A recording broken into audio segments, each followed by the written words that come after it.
à Paranormal sur le vif.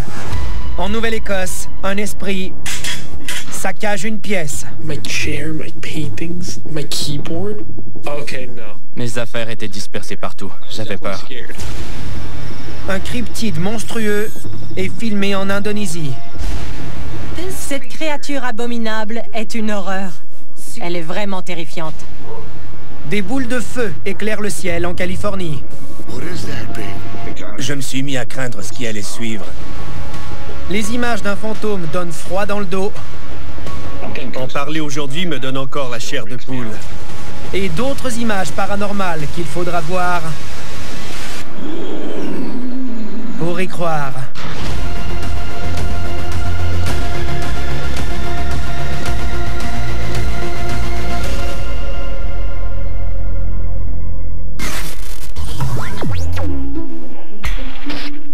Avant l'arrivée des téléphones cellulaires équipés de caméras à haute définition, les gens filmaient avec d'imposantes caméras à vidéocassette. Bien que la qualité des images sur ces cassettes ne corresponde pas aux normes numériques d'aujourd'hui, les deux technologies partagent une caractéristique remarquable. La capacité de filmer des fantômes.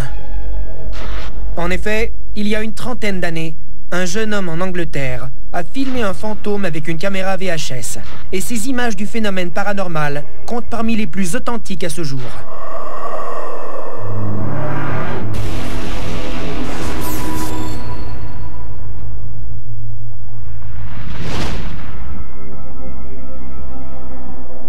Nous sommes en 1992, au West Yorkshire, en Angleterre. Après une série d'événements étranges, comme des bruits de pas dans la maison, et des portes qui se ferment toutes seules, en plus de l'impression désagréable d'être tiré hors du lit au beau milieu de la nuit, Adam Mawson, alors âgé de 15 ans, est persuadé que sa résidence est hantée. Il installe donc la caméra vidéo de son père sur un trépied, dans différentes pièces. Il démarre l'enregistrement et laisse la caméra effectuer son travail. Il répète le processus tous les soirs pendant quelques mois, accumulant ainsi bon nombre de cassettes à visionner. Puis, il procède au visionnement de celles-ci. Aujourd'hui, Adam nous parle des images incroyables que la caméra de son père a filmées en 1992.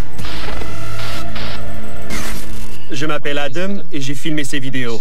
J'étais fasciné par ce qui se passait et je voulais savoir d'où ça venait. À l'âge de l'adolescence, on veut tout savoir.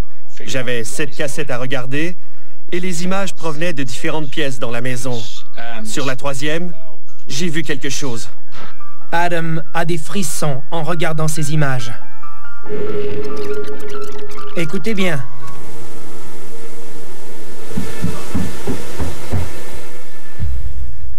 Des bruits de pas très distincts ont été enregistrés. J'entendais quelqu'un monter et descendre l'escalier rapidement. C'était terrifiant. Ces bruits de pas ne sont que le début. La caméra a également capté des images impressionnantes dans le couloir, tout près de la chambre d'Adam. Regardez attentivement. Une ombre semble se matérialiser devant la chaise en osier. Elle entre et sort de l'image. Et finalement, elle disparaît dans le mur de gauche.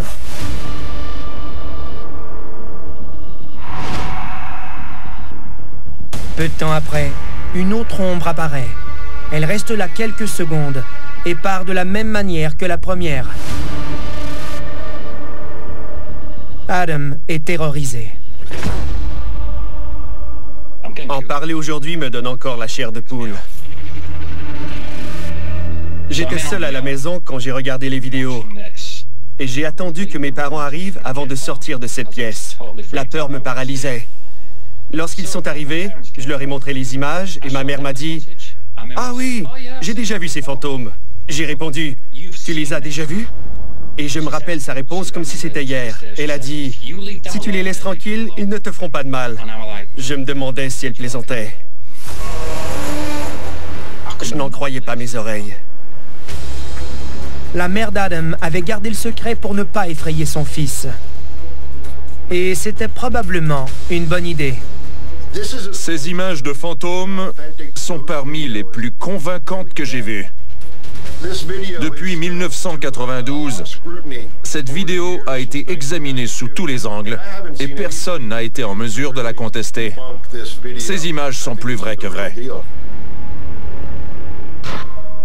Cette ombre qui apparaît est bien réelle. On voit une silhouette complète et ses mouvements sont tangibles. On distingue la tête, les épaules et les membres et on voit l'ombre marcher, s'asseoir sur la chaise et se relever. Même si cette vidéo est digne des meilleurs effets spéciaux d'un film d'horreur, je suis convaincu de son authenticité. J'y crois sans équivoque. Bouleversé et voulant savoir ce qui hante sa maison, Adam effectue des recherches sur l'histoire de sa rue. Au bout de la rue, il y avait un moulin et il a brûlé complètement. On m'a dit qu'il y avait eu plusieurs victimes lors de cet incendie. Un peu plus loin, il y a un cimetière et apparemment, il a déjà été beaucoup plus grand et mon quartier aurait été construit directement sur le terrain du cimetière. Si sa maison a vraiment été construite sur un ancien cimetière, on a tous les ingrédients pour que des esprits frappeurs envahissent les résidences. Quand un cimetière est relocalisé, seules les pierres tombales sont déplacées, pas les dépouilles. Dans de nombreuses cultures à travers le monde, profaner un cimetière est de très mauvais augure. Sa maison se trouve sur un ancien cimetière et non loin de là, des gens ont péri lors de l'incendie du moulin. Ce n'est pas étonnant que des esprits se manifestent. On ne peut pas négliger tous ces événements historiques, puisqu'ils contribuent fort probablement aux phénomènes qui se produisent dans cette résidence. Adam ignore toujours qui hante la maison de son enfance. Il ne vit plus dans cette maison, mais son père y est toujours, et il affirme qu'il a chassé les fantômes il y a longtemps, sans vraiment le vouloir. Mon père est devenu témoin de Jéhovah en 1997 et environ 12 mois plus tard, tous les phénomènes paranormaux ont cessé. Avant ça, nous n'étions pas très religieux et nous n'allions pas à l'église. Quand la religion est entrée dans la maison, tous les esprits sont partis. N'empêche que les années où Adam a vécu dans cette maison lui ont laissé une impression durable. Je ne croyais pas aux fantômes avant de vivre ces expériences et de voir des preuves. Tout ça m'a ouvert l'esprit sur bien des aspects de la vie. Je crois maintenant qu'il y a autre chose que notre monde, un univers parallèle où nous continuons d'exister après notre mort. Ces nouvelles croyances m'ont changé. Des événements troublants. Il n'y avait plus rien. Ça ne peut pas arriver ici. Et des personnages plus grands que nature. Jules s'est senti trahi. Je donnerais ma vie pour ce singe. DocuD, mercredi 21h, à Canal D. Les experts en vie sauvage exercent un métier dangereux. Ils peuvent se retrouver en situation précaire lorsqu'ils sont à la recherche d'animaux dans leur habitat naturel. Après tout, les experts sont sur le territoire de ces bêtes. Et s'ils sont confrontés à quelque chose d'inhabituel, ils ne peuvent s'appuyer que sur leur intelligence et leur expertise pour s'en sortir. Mais que se passe-t-il lorsqu'une créature inconnue croise leur chemin? C'est ce qui est arrivé à des hommes en Indonésie qui ont poursuivi quelque chose. Ou peut-être était-ce le contraire? Cette créature.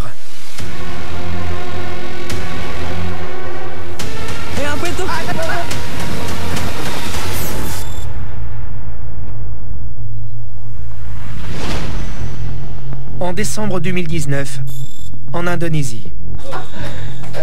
Il est tard le soir quand Panji Petualang, surnommé le Steve Irwin de l'Indonésie, s'en va à la chasse aux grenouilles avec ses amis afin de nourrir ses serpents. Lors de ces expéditions, Panji croise toujours toutes sortes d'animaux. Comme ce bébé cobra. Tuh, kelihatan tuh. Et un hibou. Nah, dia mau terbang. Bye-bye. Yuk, nyari lagi.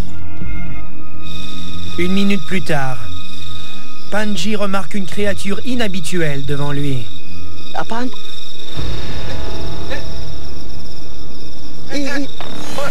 Apa itu? Les hommes la pourchassent et la perdent de vue. Lu lihat ya tadi, Mbak? Lihatlah. Panji est troublé par ce qu'il croit avoir vu. Mbak, review dulu, Mbak. Review, Mbak. Gambarnya, Mbak. Gue penasaran, Mbak. Ada yang punya HP nggak? Cover dulu pakai HP. Ntar matiin dulu ya. Les hommes décident de regarder ce que la caméra a capté. Coba lagi, ulang. D'abord, ils ne voient rien. Enggak. Back sedikit lagi, sedikit. Ah, dari sini aja. Mais ils décident de reculer un peu plus. Anjir, apaan tuh? Jusqu'au moment où Panji a vu quelque chose. Iya bener, udah nongol dari pas kita udah turun tadi. Ya, pas dari tangga. Observez attentivement les images au ralenti. Une créature qui ressemble à un extraterrestre court devant la lumière de la lampe frontale de Panji. Regardons encore. Les hommes sont sidérés. Ini gua ngalamin seumur hidup. Gua tinggal di sini lama. Ini larinya kenceng banget. Kenceng asli. Pulang, Pak. Yakin? Rentrer à la maison est probablement une bonne idée. Mais juste avant leur départ, la créature apparaît de nouveau. Udah nyala, Pak. Udah nyala, Pak. Tolong, Mas, Pak. Tolong. Au cas où vous l'auriez manqué, revoyons les images.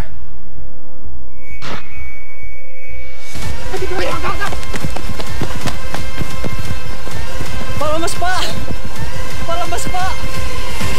Makanya udah ketangkep juga dari sini, hilang lagi anjir. Les hommes sont incapables de la rattraper. Hilang lagi anjir. Ini larinya barusan. C'est probablement mieux ainsi. Panji et ses amis décident de quitter les lieux pour de bon. Lagi sama si Alfri, hampir kena lagi teman-teman, tapi hilang lagi. Udah di situ kita udah panik. Dan kita tahu itu bukan makhluk seperti binatang atau makhluk langka, bukan teman-teman, itu udah nggak tahu apa yang. Je ne sais pas exactement ce qu'on voit, mais je suis certaine que ce n'est pas un être humain. Cette créature abominable est une horreur. Elle est de couleur blanche ou gris très pâle. Si j'avais à l'identifier parmi les cryptides que nous connaissons, je dirais qu'elle ressemble drôlement au Rake. Les images nous montrent une créature blanche cauchemardesque, vaguement humanoïde, qui court dans l'obscurité. On voit bien que ses membres sont disproportionnés et elle est terrifiante. C'est un Rake. Le Rake est considéré comme un monstre malveillant qui chasse ses victimes dans le but de leur faire du mal. Celui-là me semble plutôt craintif et effrayé de voir des êtres humains dans son environnement. Il court comme un lièvre pourchassé, alors je crois qu'il s'agit plutôt d'une créature humanoïde interdimensionnelle qu'on ne connaît pas encore, faisant partie d'un autre monde ou d'une autre réalité. Je trouve très étrange que dans la deuxième vidéo, on voit la créature accroupie comme si c'était un quadrupède. Mais tout à coup, quand elle se lève et se met à courir, on constate qu'elle est plutôt bipède. On voit rarement un être vivant qui peut passer de quadrupède à bipède aussi facilement. Je ne peux pas identifier ce cryptide, qui me semble amphibien, mais il se déplace aisément, comme s'il était dans son habitat naturel. Si l'Indonésie est son habitat naturel, cela expliquerait bien des choses. Même si l'Indonésie ne couvre qu'1% de notre planète, elle est dotée d'une exceptionnelle biodiversité. Les spécialistes y découvrent régulièrement de nouvelles espèces. De plus, les îles de ce pays et ses habitants sont entourés de mystères. On oublie trop souvent que de grandes parties de la Terre sont toujours inexplorées et non documentées. Ce ne serait donc pas étonnant que des habitants de régions telles que celle-ci rencontrent des créatures inconnues à ce jour. Ces hommes chassent les grenouilles. Et ils trouvent plutôt un cryptide bipède qui ressemble à un gros lézard. Que peut-on demander de plus, n'est-ce pas? Panji et ses amis ne savent toujours pas ce qu'ils ont vu ce soir-là. Mais leurs vidéos extraordinaires publiées en ligne ont été vues par plus de 5,5 millions de personnes. Quelle chance inouïe d'avoir vu cette créature, parce qu'elle alimente les conversations et titille notre imagination. Il existe tout un monde qu'on ne connaît pas encore. Et on a souvent tendance à l'oublier. Tant de choses restent à découvrir. Et la présence de cette créature est là pour nous le rappeler.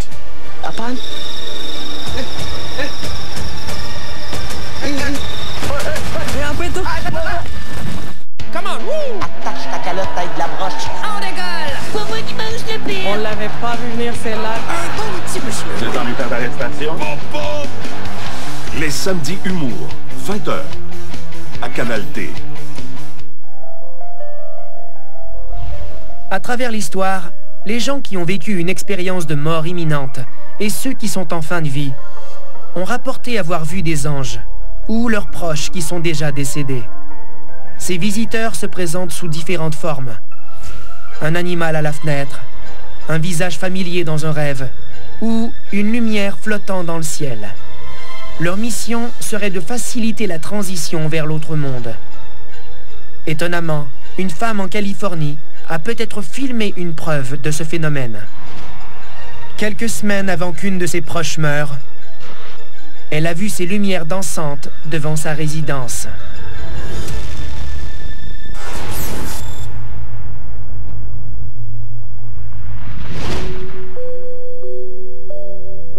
En juillet 2019, à Fontana, en Californie, Wendy Ramos se prépare à aller dormir. Sa mère, qui est en phase terminale d'une longue maladie, se trouve dans la chambre avec elle. Avant de se coucher, Wendy vérifie l'écran de sa caméra de surveillance installée à l'extérieur pour s'assurer que tout va bien. Mais ce qu'elle voit défie toute logique. Deux formes délicates et lumineuses dansent devant sa maison. Wendy est stupéfaite. Je m'appelle Wendy Ramos et ceci est ma vidéo. Avant d'aller dormir, j'ai regardé l'écran de ma caméra de surveillance et quand j'ai vu ces étranges lumières danser, je me suis demandé si mes yeux me jouaient des tours. J'ai regardé dehors et je les ai filmées avec mon téléphone, mais je ne les voyais pas à l'œil nu. Elles dansaient et étaient visibles uniquement sur l'écran de ma caméra ou de mon téléphone. Pendant 3 heures, Wendy est fascinée par les deux lumières mystérieuses qui disparaissent et réapparaissent.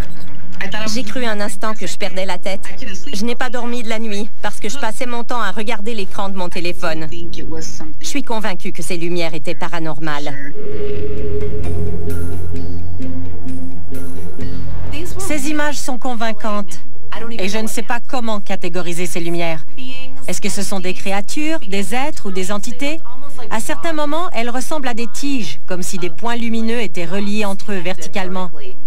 Puis, à d'autres moments, on voit des mouvements, comme si elles marchaient dans une direction et ensuite, elles tournoient sur elles-mêmes. J'ai d'abord pensé que ces lumières étaient en réalité des insectes, comme c'est souvent le cas. Mais en les observant de plus près, j'ai compris que c'était impossible parce que les lumières se déplaçaient davantage comme un être humain. Ce qui est particulièrement intéressant dans cette affaire, c'est que la dame dit voir les lumières sur son écran de caméra de surveillance et même sur l'écran de son téléphone, mais qu'elle n'arrive pas à les voir à l'œil nu. C'est fréquent de ne pas voir les phénomènes paranormaux à l'œil nu et de les capter avec une caméra. L'explication est très simple. Les esprits répondent aux fréquences radio, aux fréquences des caméras et à la lumière d'une manière différente qu'avec les humains, parce que nous sommes dans une autre réalité physique.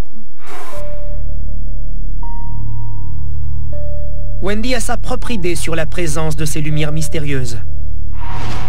Parce que 3 semaines après les avoir vues, sa mère est décédée. Ma mère était peut-être en train de tisser des liens avec l'autre monde, de créer un pont entre elle et l'au-delà, ou de communiquer avec des membres de sa famille qui y sont déjà. J'ai pensé à ma grand-mère ou à mon oncle.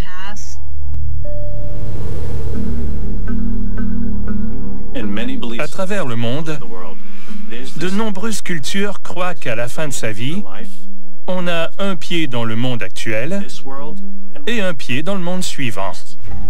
Et qu'à ce stade, on commence à voir des êtres chers décédés et d'autres esprits venant nous aider à passer de l'autre côté. Parfois, même nos proches que nous aimons beaucoup peuvent percevoir ces entités. Et ça peut faire peur ou être rassurant, tout dépendant si l'on croit que l'on continue d'exister sous une autre forme et que tout n'est pas fini. Parce qu'il y a une prochaine étape. Il y a une vie après la mort.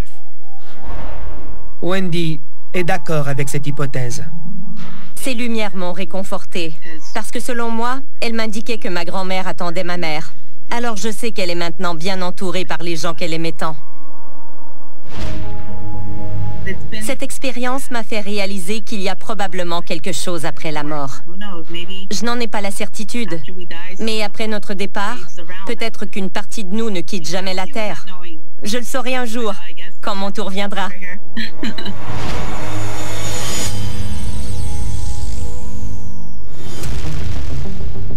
Pour les amateurs de sensations fortes, il existe une application qui est idéale pour choisir une aventure. Ou plutôt s'en faire proposer une.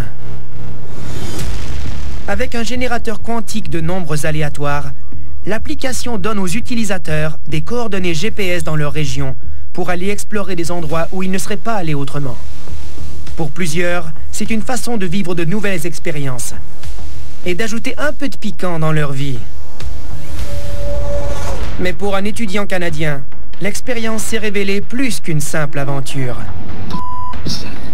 Cela lui a apporté un fantôme.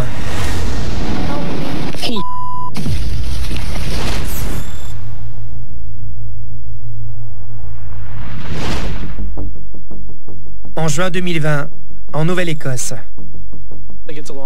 Matt Hall se sert d'une application d'exploration du territoire pour la première fois. So I saw this thing that a lot of people were doing on TikTok called randonauting. So I downloaded the app and I thought I'd try it out for myself. L'application lui propose un endroit situé non loin de chez lui, qu'il s'apprête à explorer. It gave me a spot in the middle of the woods that's kind of close to my house, but it looks like it's along ATV trails, so we're on the ATV and let's go see where it takes us. Alright, so we're at the location and this is weird. There's a car just chilling in the woods. How did they even get in here though? Like there's trees everywhere. There's no way a car could get in here. Matt observe les lieux. Quand tout à coup, il entend du bruit au loin.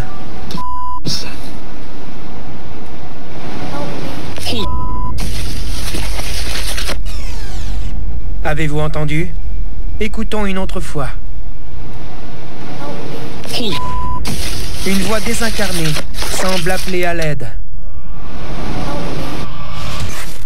Je m'appelle Matt Hall et ceci est ma vidéo. J'ai eu très peur en pensant que j'avais entendu une voix. Je savais que c'était pas un animal. J'ai pas compris ce que la voix avait dit, mais j'étais terrifié. Et j'ai couru vers mon véhicule tout-terrain pour rentrer à la maison le plus vite possible. Quand je suis enfin arrivé, j'ai visionné ma vidéo à plusieurs reprises.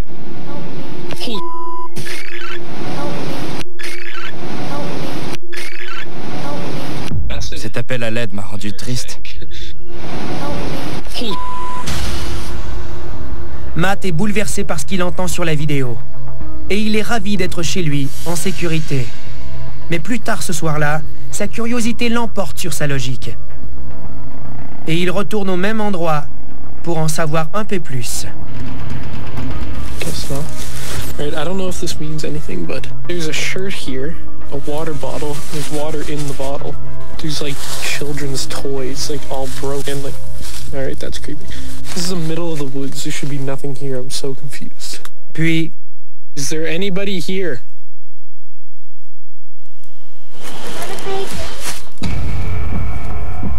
Yes, I think I just heard something. Écoutons de nouveau la voix qui demande « Veux-tu jouer ?» Encore une fois, je n'ai pas compris les mots quand j'étais sur place, mais j'ai entendu une autre voix. J'ai regardé autour de moi et il n'y avait personne. Alors j'ai décidé de rentrer immédiatement. J'en avais assez. I'm starting to get creeped out here. So, yeah, I'm not coming back here anymore. En arrivant chez lui, Matt écoute la vidéo attentivement. Is there anybody here? I just watched that back and I realized that it asked me to play a game. Matt est sous le choc. Et encore une fois, il est heureux d'être à la maison. Mais quelques jours plus tard...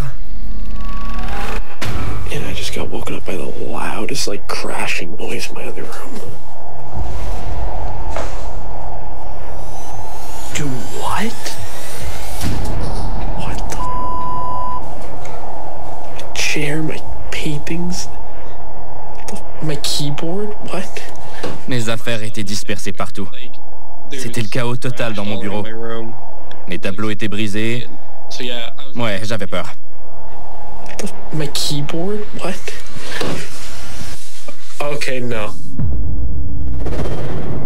Les phénomènes se poursuivent. I swear to God, I just saw someone sitting in this chair, and now it's rocking a little bit. Hello? Is anybody here?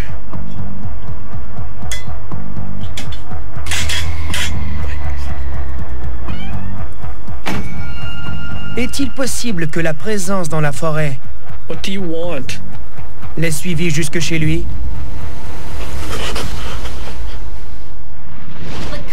Les phénomènes qui se produisent dans la maison sont typiques d'un esprit frappeur qui a beaucoup d'énergie. Il ne reçoit pas de message clair à la suite de ses activités paranormales. Il semble que quelque chose lui dise « Eh oh, je suis là !» Puisque tout ça a commencé chez lui, après son expérience étrange dans la forêt où il a vu une voiture et entendu des voix, je crois que les deux événements sont reliés. Quelque chose semble s'être attaché à lui. Je pense que l'entité que ce jeune homme a croisée dans la forêt l'a suivi jusqu'à la maison. L'application utilisée par Matt l'aurait-elle mené à un endroit hanté dans la forêt? Cette application guide souvent les gens dans des endroits étranges. À Seattle, un groupe d'adolescents a reçu une latitude et une longitude aléatoires de cette même application et les jeunes y ont découvert 2 corps démembrés dans une grande valise noire. C'est très bizarre que cette découverte soit à la suite de coordonnées aléatoires. Apparemment, personne ne fournit de coordonnées à cette application, mais pourtant, découvrir des corps n'est pas banal. Si c'est vraiment le cas, y a-t-il un autre facteur qui entre en jeu? Okay, no. Des énergies et des esprits ont peut-être piraté cette application pour conduire les amateurs d'aventure à des endroits où des crimes ont été commis dans le but de les résoudre. Quoi qu'il en soit, l'expérience de Matt a changé sa vision des choses. Je faisais partie des sceptiques avant d'être témoin de ces phénomènes. J'aime les séries d'horreur, mais uniquement pour leur côté divertissant. Après ce que j'ai vécu personnellement, je me dis que les gens qui racontent des expériences semblables disent sûrement la vérité.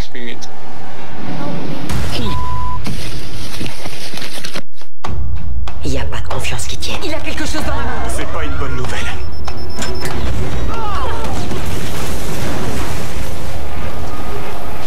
NCIS Hawaii, vendredi 22h, à Canal D. Au cours de l'histoire, les grands empires ont cherché à accroître leur pouvoir en étendant leurs frontières par la violence. Souvent au détriment de sociétés plus petites et moins puissantes.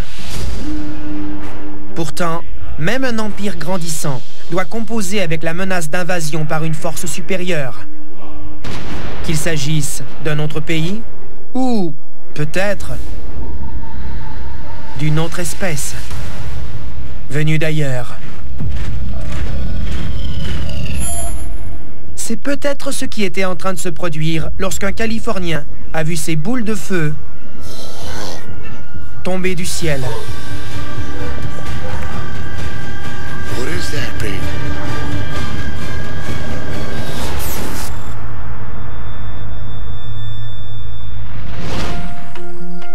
En mai 2020, à Fontana, en Californie, Jason Guerrero est dans son garage et il s'apprête à sortir les ordures lorsqu'il remarque une lumière vive à l'extérieur.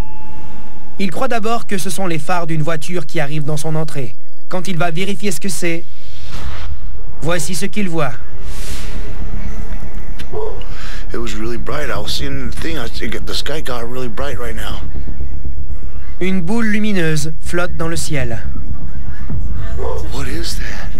Tout à coup, elle relâche ce qui ressemble à des boules de feu qui se dirigent tout droit vers la Terre. What is that, babe? Je m'appelle Jason et j'ai filmé cette vidéo. Le ciel s'est illuminé subitement, alors je suis sorti du garage pour voir ce qui se passait. Cette grosse lumière blanche flottait et libérait des boules de feu. C'était fascinant.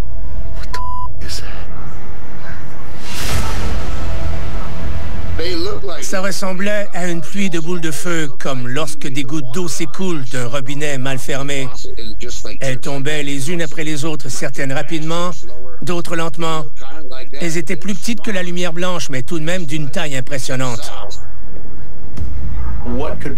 Qu'est-ce qui peut brûler dans le ciel pendant aussi longtemps sans se consumer? On a tous vu des lanternes chinoises voler dans le ciel et elles ne brûlent pas avec une telle intensité et ne descendent pas aussi rapidement vers le sol. Ces boules de feu semblent se déplacer grâce à leur propre combustibilité. Ces boules de feu me font penser à du magma, de la lave qui sort de la lumière blanche. Et tout ça se passe si haut dans le ciel que je me dis que si c'est un vaisseau, il libère peut-être ces boules de feu parce qu'il est endommagé. Est-il sur le point de s'écraser sur la Terre? Ou est-ce une technologie que nous ne connaissons pas, basée sur un phénomène de nature organique? What is that, babe?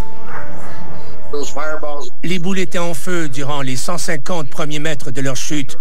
Puis elles s'éteignaient ou elles disparaissaient pour aller je ne sais où. Je crois avoir vu des vaisseaux déguisés en boules de feu.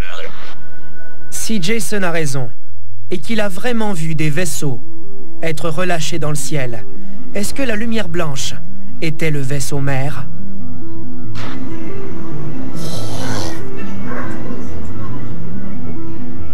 Si on voit un vaisseau mère, toute l'opération sous-entend une stratégie, une coordination et une certaine forme d'intelligence.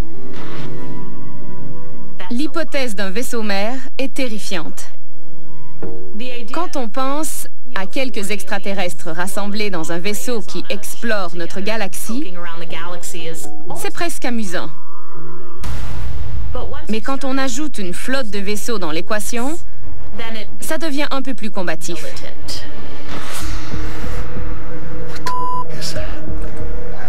Ce que Jason a vu ce soir-là demeure un mystère. Mais il a sa propre théorie sur l'événement. Et s'il a raison, nous devrions adopter des comportements exemplaires. Plusieurs indices me portent à croire que les extraterrestres étaient ici bien avant nous. Il y a notamment des gravures sur des parois rocheuses et ce genre de choses étranges. S'ils sont parmi nous depuis toujours pour nous surveiller, ils constatent forcément que notre monde vit une période chaotique causée par nous, les humains.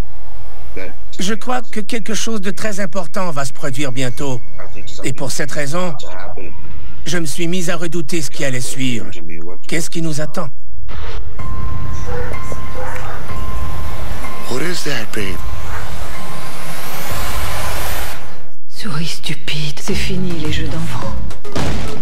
Je viens finir ce que j'avais commencé, enfin. À nous deux, espèce d'enfoirés. Vous êtes complètement dingue. Mais un putain de monstre. Salopard de meurtrier, tu le sais. Pauvre crétin. C'est moi le pauvre crétin. Dude, je dirais qu'il y a un problème. Bordel de merde. Si l'un de vous a quoi que ce soit d'autre à ajouter, qu'il le fasse vite ou la ferme. En fait, disons ouais. Votre cinéma, dès le 10 avril 22h, à Canal D. Les vampires sont des créatures nocturnes terrifiantes qui fascinent et terrorisent les gens depuis des millénaires.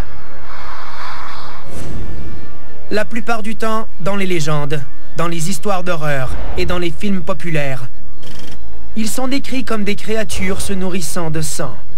Mais est-il possible que ces êtres mystérieux et assoiffés de sang existent réellement dans notre monde? Des images d'un adolescent en Afrique ont été publiées récemment. Et elles laissent croire que non seulement cela est possible, mais que c'est très, très réel.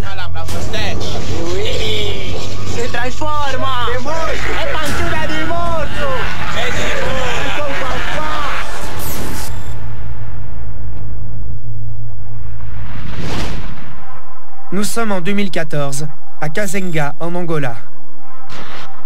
À première vue, Manuel Jao, 15 ans, est un adolescent comme les autres. Mais l'histoire raconte que son grand-père était un sorcier et que le garçon aurait hérité d'un état que certains qualifient de malédiction. Regardez et écoutez attentivement. Abre a boca, quero ver lá o fundo dos maxilares, tudo. Vamos, vamos. Agora vai, faz a tua magia aí pra sair os dentes. D'abord, Manuel émet des grognements de loup.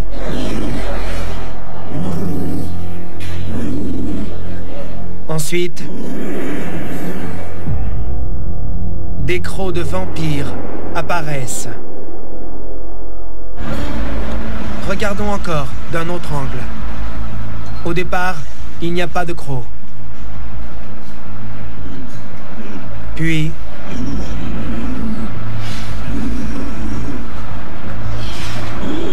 des crocs.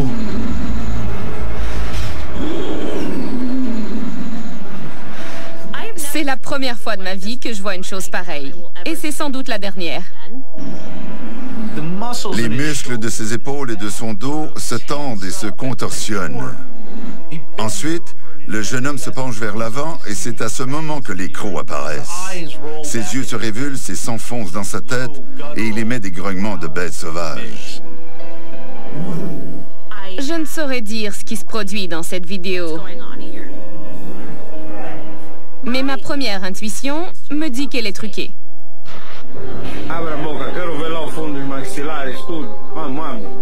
Par contre, je dois admettre que la quantité de preuves qui soutiennent cette transformation de nature organique me fait douter de mon instinct.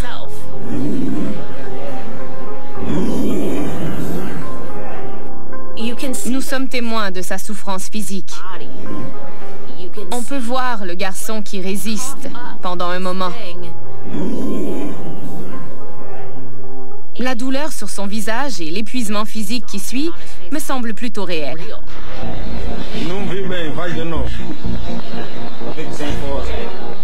Chaque fois que les crocs de Manuel repoussent, ce serait tellement éprouvant pour lui qu'il est épuisé et qu'il souffre de migraines pendant des heures. La transformation ne semble pas être un processus facile. Et c'est logique. Toutes les transformations physiques qui nous viennent du folklore et des légendes ne sont jamais perçues comme des expériences agréables. On peut penser aux gens qui se transforment en loups-garous, au remodelage de leur corps qui se fait alors que les personnes sont conscientes. Dans cette vidéo, on en a un aperçu et ça ne semble pas plaisant pour ce jeune homme.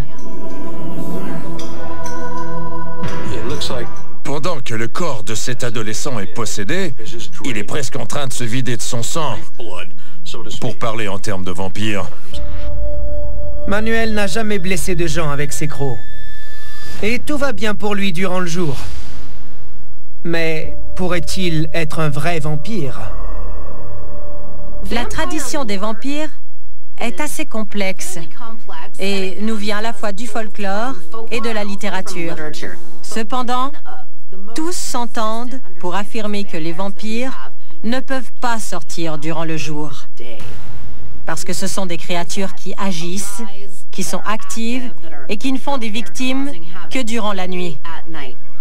Donc, qu'il existe un vampire avec des crocs apparemment conçus pour se nourrir de sang, qui serait actif et éveillé en plein jour, tout ça nous porte à croire que c'est peut-être une sous-catégorie de vampires connue sous le nom de marcheurs diurnes. Le concept du marcheur diurne est assez fréquent, principalement parce que ces entités vampiriques sont des êtres humains normaux durant le jour, et la nuit, elles peuvent se transformer en créatures.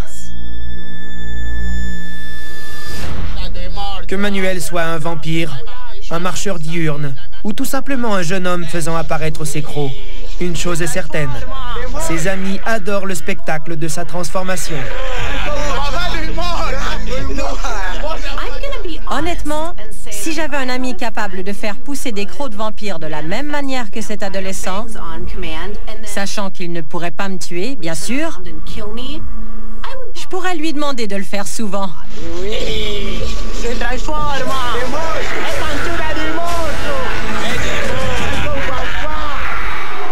Que faire si vous êtes témoin de phénomènes paranormaux? Voici quelques conseils pour les filmer. Observez le ciel très attentivement. Suivez les pistes des créatures qui vous sont inconnues. Écoutez votre instinct s'il vous dit que ce que vous voyez est surnaturel. Et si vous avez la chance d'observer des esprits, des cryptides ou des vaisseaux extraterrestres, efforcez-vous d'en capter des images afin d'immortaliser le paranormal sur le vif.